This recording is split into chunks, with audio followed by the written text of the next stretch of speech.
Assalamu alaikum wa rahmatullah, tu t'es déjà demandé pourquoi, certaines nuits, après une douche, ton cœur devient lourd et ton corps se vide de toute énergie? Subhanallah. Ce n'est pas qu'une question d'habitude, c'est une question de rythme divin. Allah dit dans le Coran, « Et nous avons fait de la nuit un vêtement, et du jour un moment de vie active. » Sourate Al-Furqan, 25-47. Un verset court, mais si profond. La nuit, un vêtement. Autrement dit, une protection, une couverture, un voile de paix que le Créateur étend sur sa création.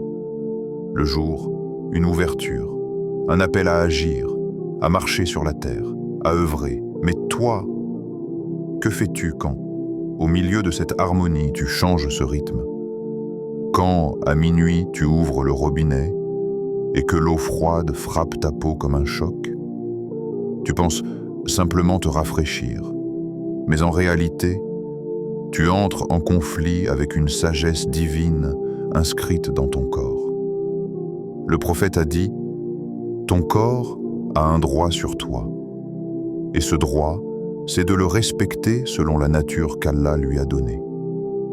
Regarde l'eau. Elle descend du ciel, douce et mesurée.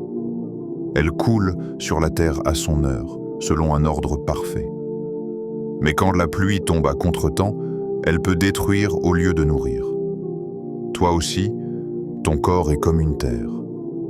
Quand tu te laves à des heures où la création dort, tu imposes un mouvement là où Allah a mis le repos. Et cette rupture se ressent. Fatigue, tristesse, agitation intérieure. Ton cœur ne comprend pas pourquoi il se sent vidé, mais ton âme, elle, sait. Parce qu'elle reconnaît l'ordre d'Allah. Elle sait que la nuit a été créée pour la paix et non pour les perturbations. Imagine la scène. Dehors, tout dort. Les arbres, les oiseaux, même le vent se calme. Le ciel s'assombrit, la terre respire doucement.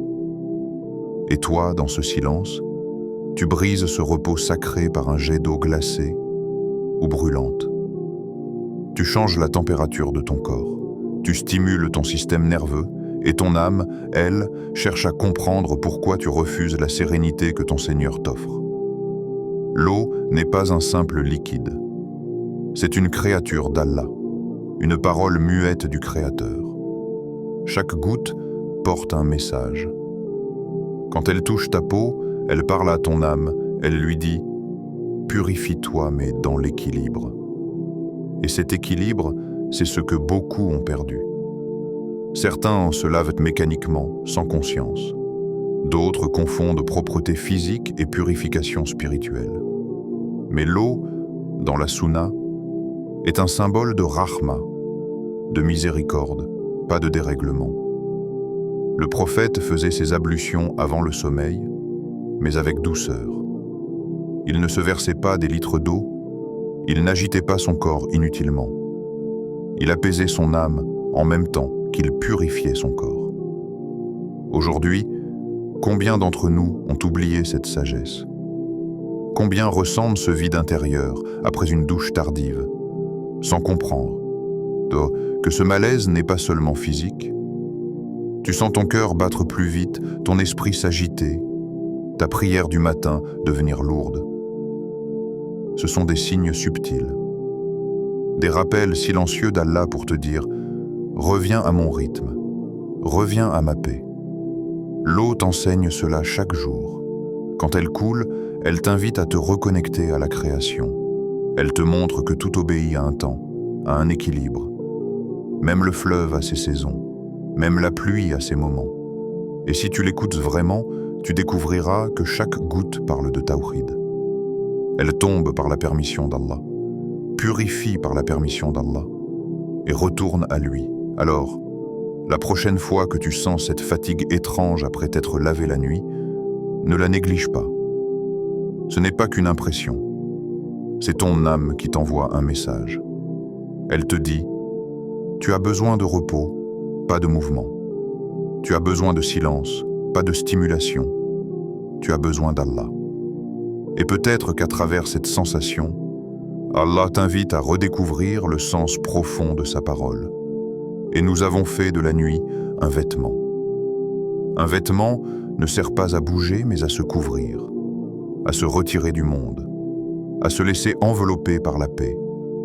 Et c'est dans cette paix que l'eau retrouve sa vraie fonction, purifier le corps, mais apaiser aussi l'âme. Quand la science confirme la sagesse du prophète. Tu as déjà remarqué comme le monde moderne finit toujours par redécouvrir ce que l'islam enseignait depuis des siècles?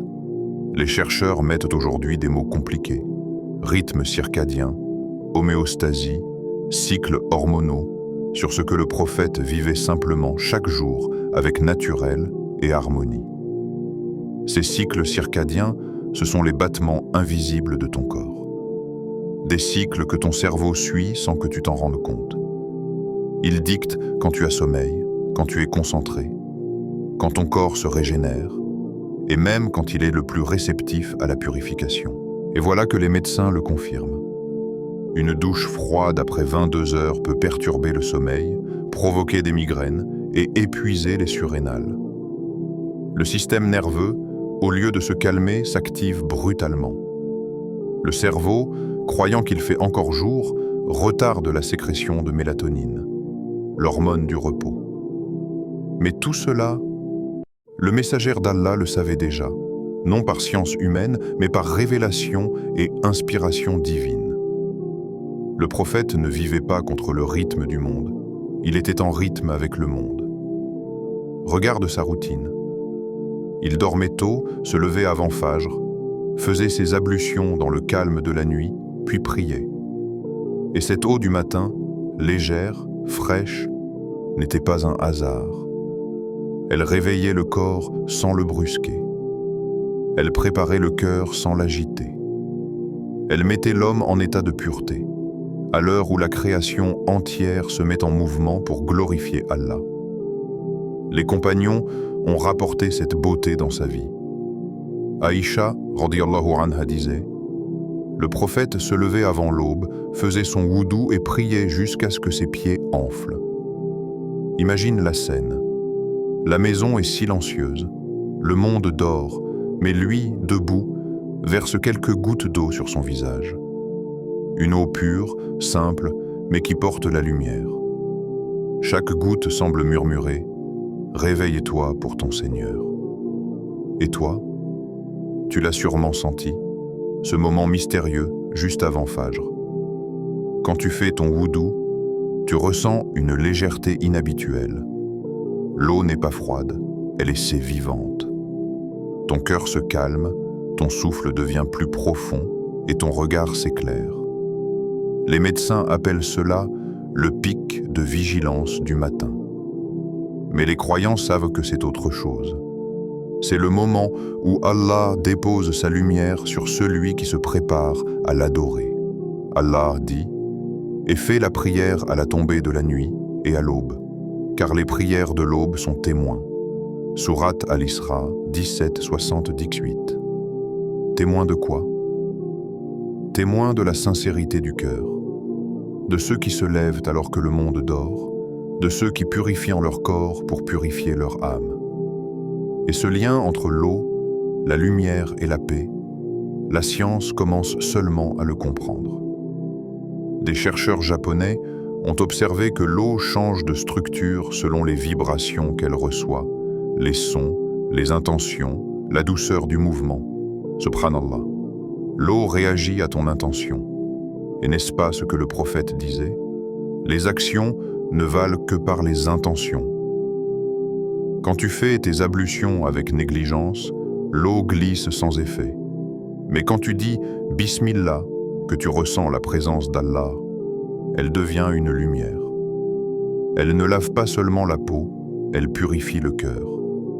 Et voilà comment la science finit toujours par rejoindre la révélation. Ce que les chercheurs appellent énergie positive, onde de cohérence ou hydratation cellulaire optimale, nous, croyants, l'appelons baraka. La bénédiction d'un acte fait avec sincérité, à l'heure voulue, dans l'ordre voulu. Le corps, comme l'univers, suit un rythme que seul Allah contrôle. Le jour pour agir, la nuit pour se reposer, le matin pour s'éveiller, le soir pour s'éteindre doucement.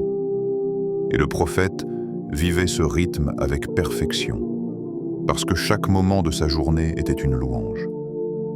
Alors, quand les scientifiques découvrent aujourd'hui que les douches tardives épuisent le cœur, que l'eau froide à minuit perturbe le sommeil profond et que le stress augmente après un choc thermique nocturne, nous répondons simplement « Le messager d'Allah nous l'avait déjà enseigné ». Les heures à éviter quand la douche éteint ta baraka. Il y a des moments où même l'eau bénie peut devenir source de déséquilibre. Car dans la sunna, la modération est la clé de tout.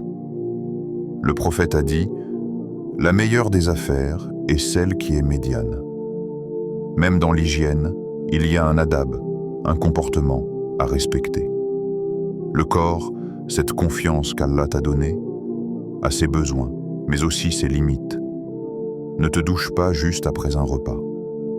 Ton estomac travaille, ton sang se concentre à l'intérieur pour digérer. Si tu verses de l'eau froide sur ton corps, tu détournes le sang, tu brises le processus naturel et tu te retrouves lourd, somnolent, paresseux. Tu dis « je me sens fatigué », mais ce n'est pas le hasard. C'est ton corps qui t'implore de le laisser faire son travail. Les médecins parlent de choc vasculaire digestif. Mais dans la réalité, c'est juste une leçon d'humilité.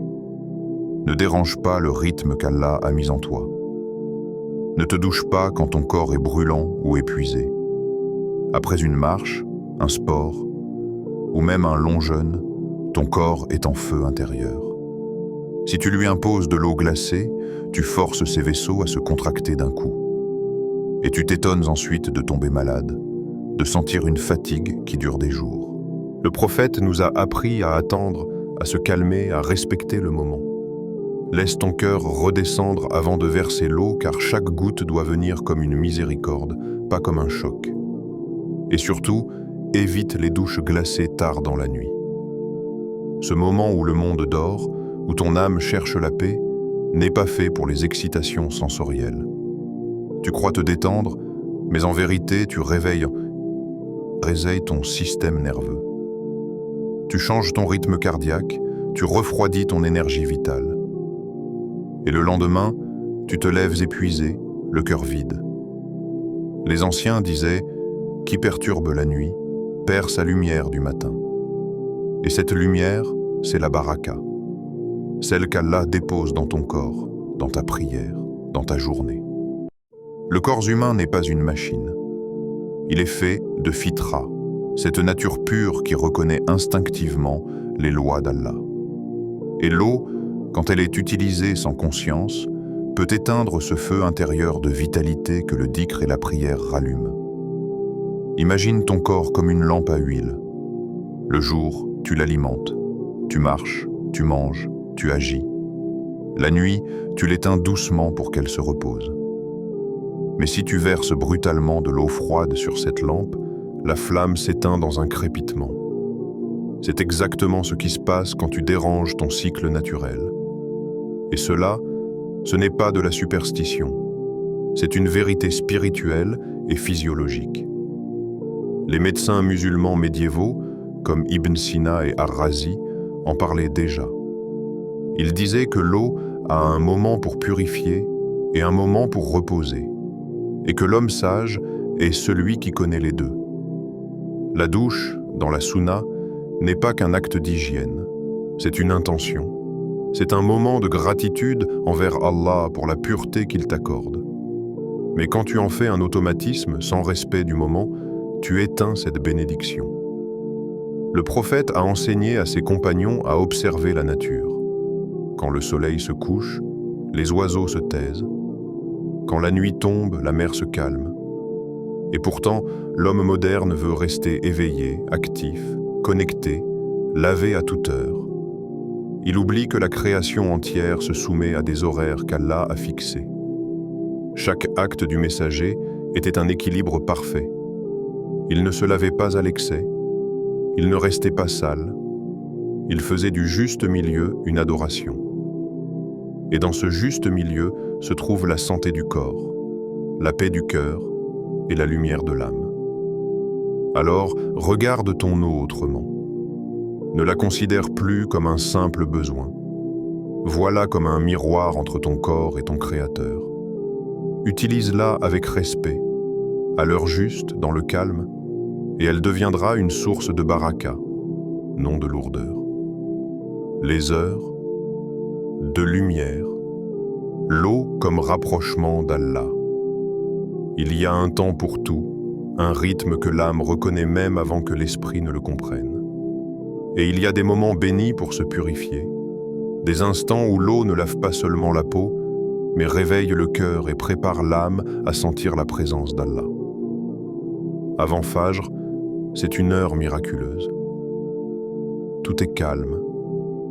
La terre dort encore, mais les premiers oiseaux commencent à chanter, presque en chuchotant la louange. Ton corps se réveille doucement, mais ton âme se prépare à rencontrer le Seigneur. Lorsque tu verses l'eau sur tes mains, ton visage, tes bras, tu ne fais pas qu'accomplir une ablution. Chaque goutte devient un rappel de la lumière divine. Ton souffle s'accorde à l'univers. La langue s'humidifie de dhikr. Et la fraîcheur sur ta peau te rappelle que l'âme aussi peut être rafraîchie, purifiée, régénérée. Dans ce moment, la science et la spiritualité se rencontrent. Les médecins modernes parlent du pic hormonal avant l'aube, de la sécrétion de mélatonine et de cortisol. Mais toi, croyant, tu sais que ce n'est pas un simple hasard biologique, c'est une baraka qu'Allah dépose sur ceux qui se lèvent pour lui. Chaque goutte sur ta peau est un signe. Le jour vient, mais la paix intérieure reste. Le vendredi avant la prière de Jumu'ah, c'est un autre moment sacré. Le prophète enseignait à ses compagnons de se laver, de se parfumer, de s'habiller proprement pour se présenter devant Allah et devant les croyants avec dignité et respect. Il ne s'agissait pas seulement d'hygiène, mais d'une préparation spirituelle, d'un rituel qui relie le corps et le cœur à la communauté et au Créateur. Chaque geste, verser l'eau, frotter doucement, sentir le parfum, devient un acte de conscience.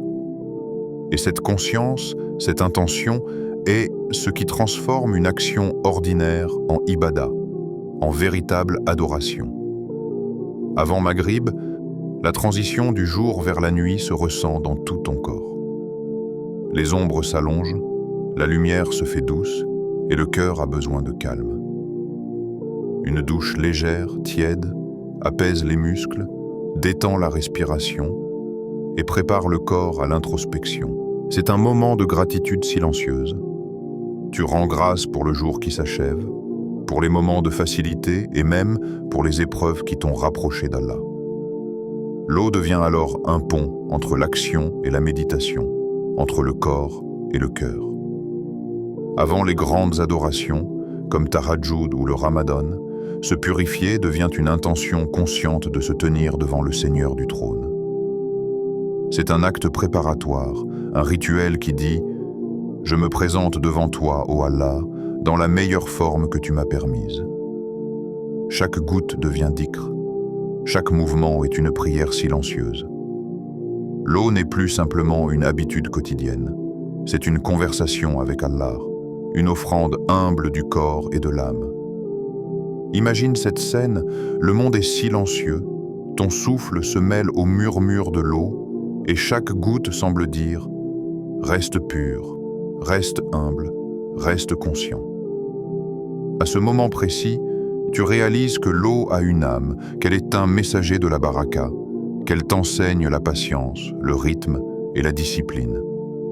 Et si tu observes attentivement, tu verras que ton cœur aussi s'illumine, qu'il devient plus doux, plus attentif, plus apte à recevoir la guidance et la lumière divine. Le corps, un dépôt sacré d'Allah.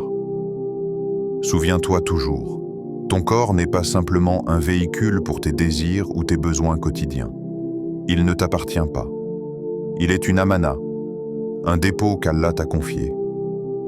Le prophète disait « Ton Seigneur a un droit sur toi, Ton corps a un droit sur toi et ta famille a un droit sur toi. Bukhari. Chaque fatigue inutile, chaque mouvement irréfléchi, chaque dérèglement de ton rythme naturel affaiblit non seulement ton énergie, mais aussi ta capacité à te rapprocher d'Allah. Même une douche, apparemment anodine, devient un acte spirituel quand elle est faite au bon moment et avec une intention pure. Mais faite sans sagesse, elle peut éteindre la baraka que Allah a placée dans ton corps et ton âme. Regarde ton corps comme une maison sacrée. Chaque organe, chaque cellule, chaque souffle est une confiance divine. Si tu le négliges, tu ne profites pas de cette amana. Si tu l'uses inutilement, tu réduis la capacité de ton cœur à se concentrer, de ton esprit à méditer et de ton âme à prier avec sincérité. Imagine un instant. Tu es sur le point de prier tahajjud. Ton corps est lourd, tes muscles endoloris par des habitudes qui ont ignoré le rythme naturel, tes nerfs stimulés par des douches tardives, ton esprit fatigué par des nuits dérangées. Même si ton cœur veut se rapprocher d'Allah, ton corps résiste. Chaque mouvement devient un effort, chaque genou fléchissant devient difficile. Alors tu comprends que le soin du corps n'est pas un luxe. C'est une condition pour que l'adoration atteigne son but. Allah a créé ton corps avec une sagesse parfaite.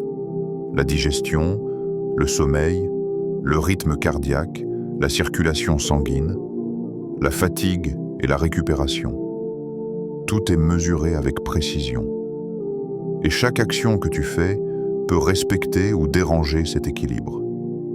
Le prophète enseignait à ses compagnons de respecter ce dépôt. Il ne mangeait pas excessivement, il ne dormait pas à des heures inappropriées, et il faisait ses ablutions avec conscience et sérénité. Même l'eau, simple et universelle, était utilisée dans le respect du corps et de l'âme. Chaque mouvement, chaque goutte, chaque respiration peut devenir ibada si tu observes le rythme que Allah a mis en toi. Ton corps devient alors un temple vivant, une lumière qui reflète ta soumission, ton intention et ta gratitude. Mais si tu ignores ces règles, même les actes les plus bénis peuvent perdre leur efficacité. Une douche trop froide au mauvais moment, un sommeil dérangé, un repas suivi d'une stimulation excessive, tout cela peut vider ton cœur de sa légèreté, fatiguer ton esprit et diminuer la qualité de ton adoration. Prends donc soin de ce dépôt sacré. Respecte ton rythme naturel, observe les moments de lumière et de tranquillité. Permets à l'eau de devenir un dhikr, à ton corps un moyen de proximité avec Allah, et à ton âme une demeure pour sa présence. Souviens-toi, la baraka ne vient pas automatiquement. Elle est un effet de l'harmonie entre l'intention, l'action et le moment. Et le respect du corps est le premier pas vers cette harmonie. Lorsque tu comprends cela, chaque douche devient plus qu'un geste de propreté. Chaque goutte sur ta peau purifie, mais aussi rappelle ton lien avec Allah. Chaque respiration profonde devient un acte de gratitude. Chaque mouvement conscient est un rappel que tu es responsable de ce dépôt sacré. C'est là que la science rencontre la spiritualité. Ce que les médecins modernes expliquent par la physiologie, la biochimie et le rythme circadien, le prophète l'avait enseigné avec simplicité et élégance. Respecter le corps, respecter le moment et purifier l'âme. Et toi, quand tu verses l'eau avec conscience, quand tu observes le rythme naturel du corps, quand tu reconnais la baraka dans les gestes simples, tu fais un pas de plus vers la pureté intérieure, la force spirituelle et la proximité avec Allah. Chaque goutte d'eau devient alors plus qu'un geste. Elle devient une prière silencieuse, un lien vivant entre toi et le Créateur. Le réveil de l'Eumeu. Transforme tes habitudes en adoration. Mon frère, ma sœur, et si tu décidais, aujourd'hui même, de regarder tes gestes quotidiens sous un autre angle? Si tu choisissais de transformer chaque action en un acte de lumière, un pas vers Allah, un rappel que chaque souffle est une amana et chaque mouvement un moyen de purification. Commence par l'eau. Rien n'est plus simple, rien n'est plus proche de toi que l'eau. Elle est humble, silencieuse, présente dans chaque maison et pourtant chaque goutte est un message d'Allah. Avant chaque prière importante, avant le vendredi, avant Fajr, rappelle-toi que l'eau n'est pas seulement un moyen de propreté. C'est un outil pour préparer ton cœur, ton corps et ton esprit à rencontrer Allah dans la pureté.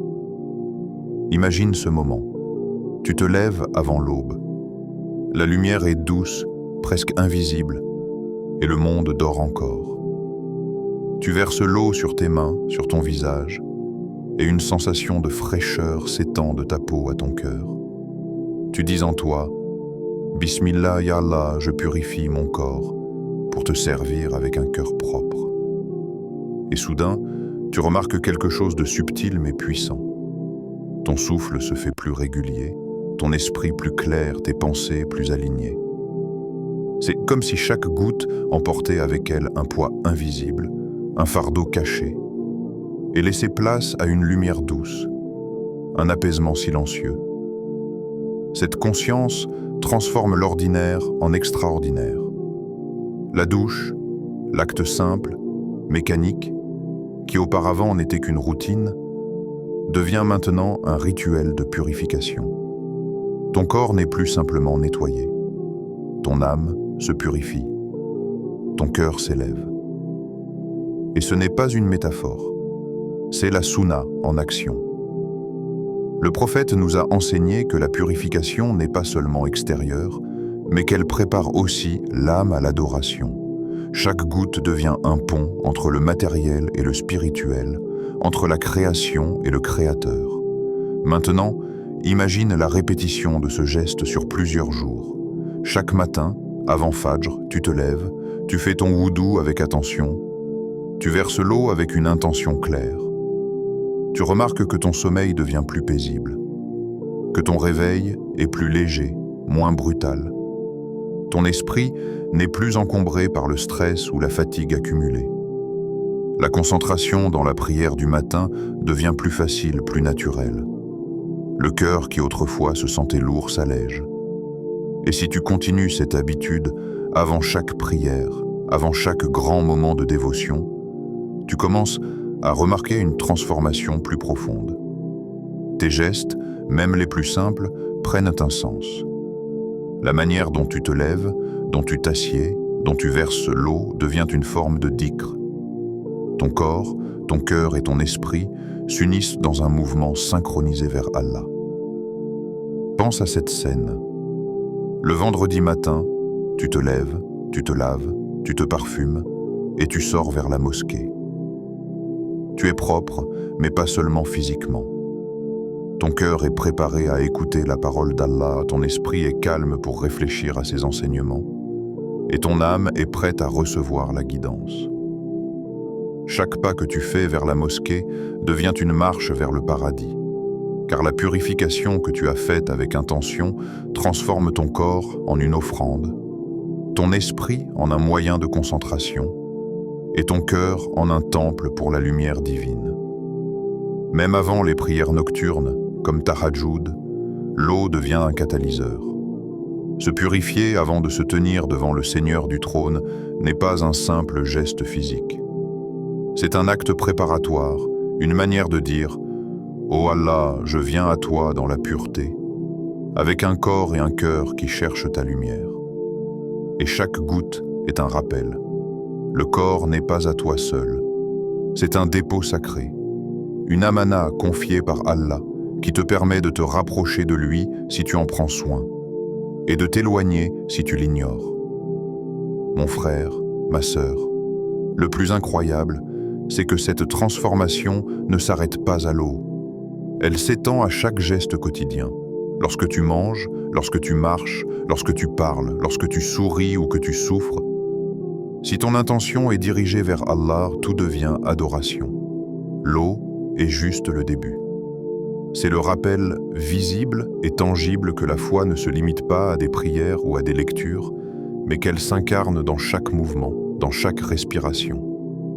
Et crois-moi, le changement est palpable.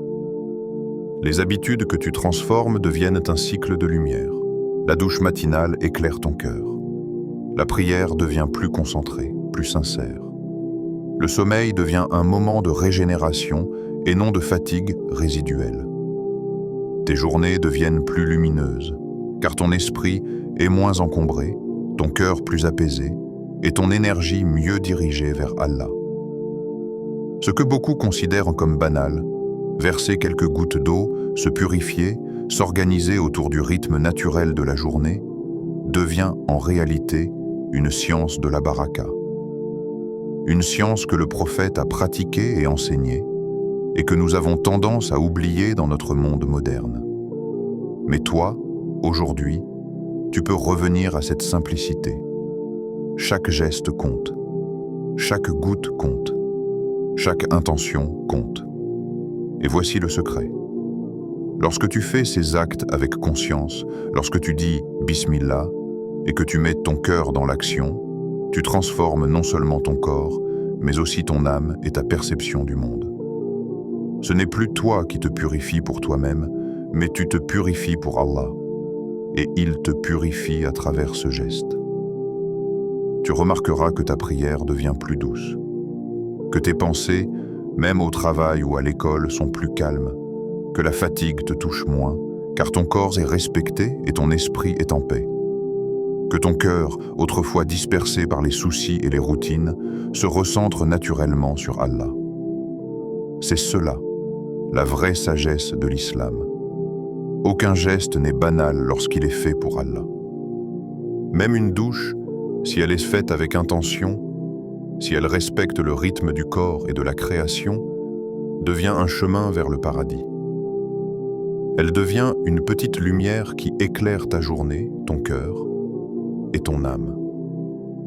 Et à mesure que tu pratiques cette conscience, tu commences à remarquer quelque chose de subtil mais puissant. Ton rapport à l'eau change, ton rapport au corps change, ton rapport à la vie change. Chaque action devient plus harmonieuse, plus alignée, plus proche de ce que Allah veut pour toi. Alors commence dès maintenant. Le matin, avant Fajr, dis Bismillah. Le vendredi, prépare-toi avec soin. Avant les grandes adorations, lave-toi avec l'intention de te rapprocher d'Allah. Et observe le miracle silencieux. Ton sommeil devient paisible, ta prière concentrée, ton âme plus légère et ton cœur plus proche de son Créateur. Souviens-toi, l'adoration n'est pas réservée aux actes extraordinaires. Elle se trouve dans la conscience, dans la pureté, dans le soin que tu prends de toi-même et dans l'intention qui habite chaque geste. L'eau n'est que le point de départ. Mais chaque geste conscient devient une porte vers le paradis. Et ainsi, mon frère, ma sœur, à travers la simplicité de l'eau, à travers la pureté du corps, à travers la sincérité de l'intention, tu peux transformer ta vie quotidienne en un chemin continu vers Allah, où même le geste le plus simple devient un pas vers la lumière, un pas vers la paix, un pas vers le paradis.